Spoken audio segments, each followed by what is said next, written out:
உன்னை தெய்வம் என்பதா குருநாதன் என்பதா என்னை பார்த்து பார்த்து வளர்ப்பதனால் அன்னை என்பதா உன்னை கடவுள் என்பதா கருணை வடிவம் என்பதா உன்னை கடவுள் என்பதா கருணை வடிவம் என்பதா ஐயா ஞான தானம் தந்த உன்னை தந்தை என்பதா உன்னை தெய்வம் என்பதா குருநாதன் என்பதா என்னை பார்த்து பார்த்து வளர்ப்பதனால் அன்னை என்பதா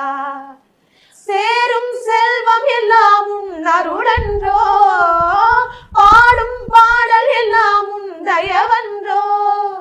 சேரும் செல்வம் எல்லாம் உன் அருளன்றோ